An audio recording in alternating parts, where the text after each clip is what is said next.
Hello, my beautiful listeners. Welcome back to Resilient Hearts, turning breakdowns into breakthroughs. I'm Aparna Jadhav, and today we are going to clear up some of the most confusing part of divorce, the legal jargon. Have you ever looked at a legal document and felt completely lost? Maybe you've heard terms like mutual consent divorce, alimony, custody, but no one has ever explained them in simple language. And I get it. Legal terms can sound intimidating, but understanding them isn't just for lawyers, it's for you. Because the more you understand, the more control you have, the better equipped you are to handle these situations. So, today I'm breaking down the 10 most important legal terms you should know before seeking divorce, especially in India. So you can feel informed, confident, and prepared to handle the situation. So before we dive in, I want to make something really clear. I am not a lawyer. The information I'm sharing today comes from experience, research, and real life conversations with legal professionals. Every divorce case is unique. And while this episode will give you a strong foundation, I really encourage you to do your own research and consult a qualified lawyer before making any legal decisions. Because knowledge is a superpower. In today's world, and especially in situations like divorce, the more you know, the stronger you are. So let's make sure that you're not just hoping for the best, you're also prepared for it. Now let's dive in. Let's just break it down one term at a time. Okay? First one we'll talk about is what is mutual consent divorce versus contested divorce. A mutual consent divorce means both spouses agree to separate. It's faster, it's cheaper, and usually it's finalized in 6 to 18 months.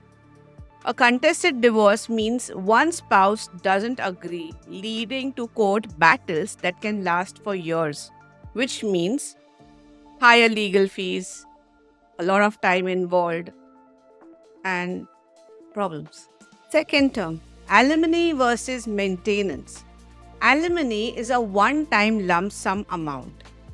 Maintenance is an ongoing financial support. Probably you might receive it monthly or quarterly, given to the financial weaker spouse.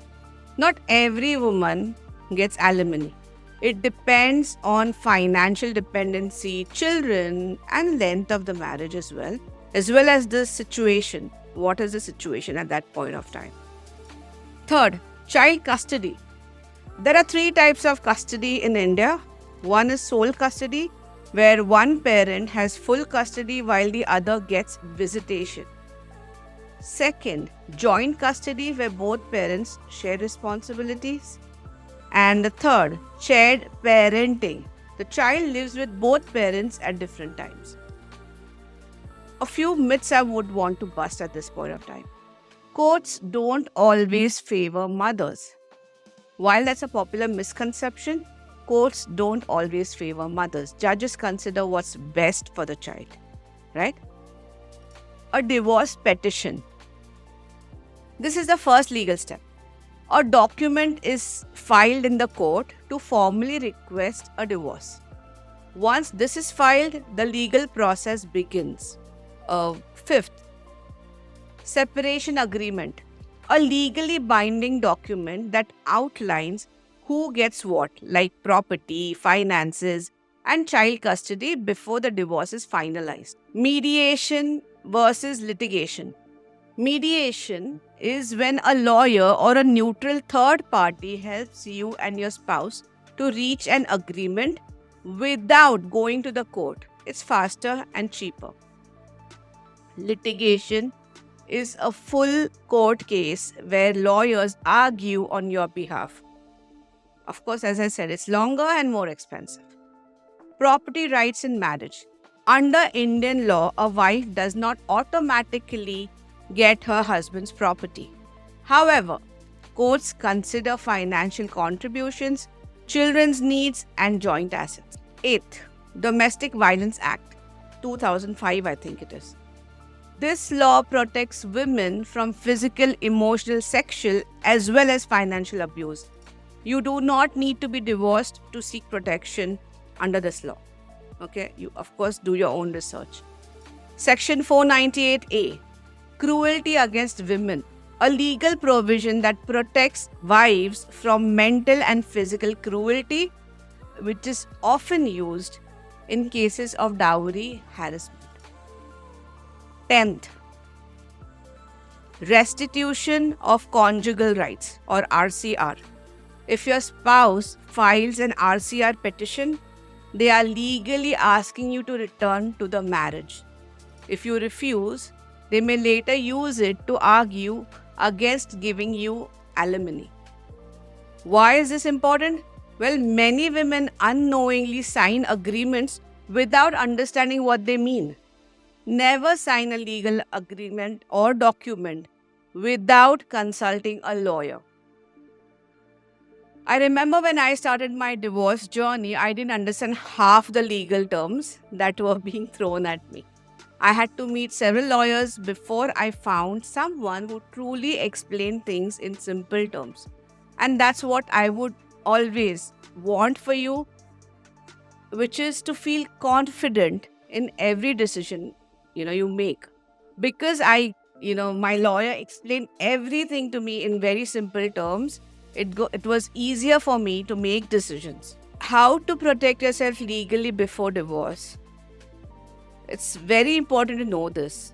If there's one thing I want you to take away from today's episode, is this: knowledge is the most powerful tool you can have at this point of time. The more you understand your rights, the harder it is for anyone to take advantage of you. So here's what you can do right now. Meet multiple lawyers before choosing one. Different lawyers give different advices. Understanding your options puts you in control. Gather financial documents, property papers, joint bank statements, insurance policies, loan agreements. Keep copies of everything. Do your own research. Don't wait for someone else to explain things. Read articles, listen to legal podcasts, ask questions. The more informed you are, the stronger your decisions will be. Never, ever sign anything without understanding. No matter who is pressurizing you, your spouse, your in-laws, or even your own lawyer, take your time to read and ask questions. The law is meant to protect you, but only if you know how to use it, right? So, as usual, let's just do a small empowering affirmation. All right? Breathe in, and as you exhale, feel confidence rising within you. And say to yourself, I am legally informed. I stand in my power. I make decisions with clarity and confidence. Let's just repeat that again. I am legally informed. I stand in my power. I make decisions with clarity and confidence. And with every breath you take, this truth becomes stronger within you. So, my beautiful listeners, understanding the law isn't just for lawyers, it's for you. When you know your rights, you stand in your full power. And yes, I forgot to also mention, whatever documents you give to your lawyer, remember to keep a copy of it with yourself. Never give your original documents to anyone. Yeah. So next week, we are doing something really special. Ask Aparna, where I'm answering most common questions about divorce and resilience. I get a lot of questions from women just like you. So if you have a question, send me a DM on Instagram and I'll definitely try to answer it. Make sure you subscribe, and if this episode helped you, share it with someone who needs to hear it. As always, remember you are stronger than you think. And I'll see you next week. Take care. Bye.